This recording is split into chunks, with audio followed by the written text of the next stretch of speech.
so many new 3x3s from MoYu. MoYu Weilong V9, V9, 2022 Super Maglev. But which one should you get? The cubes that we are going to be taking a look at in this video are the RS3M Super, HuaMeng YS3M, and the Weilong V9. Each cube has a few different versions with different features as indicated by this chart. But what even are all those features? The base models will just have normal magnets in the corners and edges that help to hold the cube together when turning quickly. The next step up are the maglev models.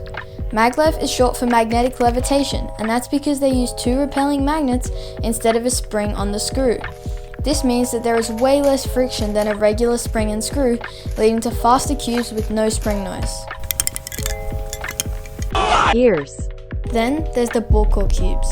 In the middle of these cubes are a ball that has magnets in it, which attract the magnets at the base of the corners. This makes the cube significantly more stable, and in my opinion, this is the most important feature. Some of the cubes are called magic clothes or UV coated. And it's basically just a coating that is supposed to add grip to the outside of the cube. It is much more shiny than the normal matte finish, but personally, I don't really think it adds to the cube much if at all.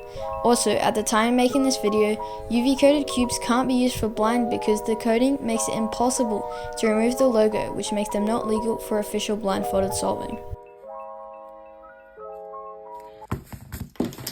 And the features stack. This means that the UV coated cubes will also have ball core, maglev, and the normal magnets. The ball core versions have both maglev and normal magnets, and so on. All these features are cool and all, but how do the cubes actually perform? I will only be discussing the ball core and UV coated versions in this video because in my opinion, the normal and maglev versions just aren't even close to as good as the cubes that have a ball core. First up, blockiness. This is a graph that I made about the blockiness of each cube. Just to be clear, blockiness is not necessarily a negative, it all just depends on your personal preferences. I personally prefer cubes that are somewhere in the middle, not too blocky but still blocky enough that it's relatively stable, and that's one of the things that I really like about the HuaMeng YS3M. Next up, speed. Speed. I'm faster than fast, quicker than quick. I am lightning. Now as we already know, the way that you set up a cube plays a large role in the speed of a cube, but some cubes are just naturally slower or faster than many other cubes.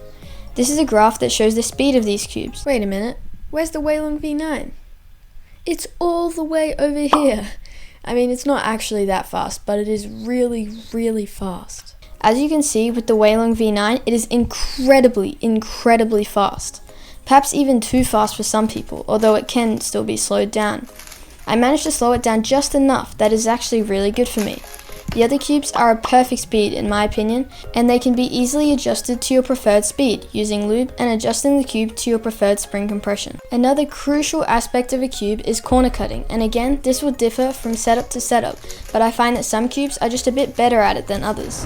The Weilong V9 definitely has the best corner cutting, followed by the HuaMeng YS3M, followed by the RS3M Super. Blockier cubes tend to have worse corner cutting as a result of their better stability, so it does come down to what you prefer. And this brings me to my final point, stability. This heavily links to the blockiness. If a cube is more blocky, it often is more stable but at the expense of some corner cutting. This is ideal for accurate turners.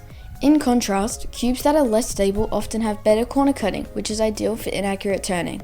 And in this case, the RS3M Super is the blocky but stable option for people with more accurate turning. If you like faster cubes with less stability but better corner cutting, then the Weilong V9 is a fantastic option.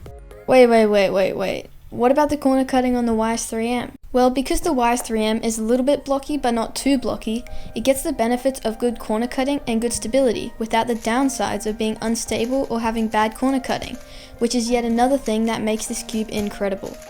By the way, all the cubes have medium to strong magnets that help to stabilize the cube really well. So now, after looking at each cube's characteristics, which one should you get? Well, it really just comes down to personal preference. If you like blockier cubes with incredible stability, then the RS3M Super is a fantastic option. If you like faster cubes with less stability but better corner cutting, then the Weilong V9 is probably a pretty good option. And that leaves us with the YS3M. This cube is just all round very solid. It performs exceptionally no matter how you set it up, and it fits many different turning styles. And it's not too expensive either. So if you aren't sure which one you want to get, Go for the ball core HuaMeng YS3M and you won't be disappointed. I personally main the HuaMeng YS3M for blind. If you do want to purchase any of these cubes, you can do so from dailypuzzles.com.au using code SWIFTCUBING for a 5% discount, and it really helps me out to make more videos just like this one. I hope this video helped you decide which one of the new MoYu cubes to buy. Subscribe and let me know in the comments if this was helpful. Bye!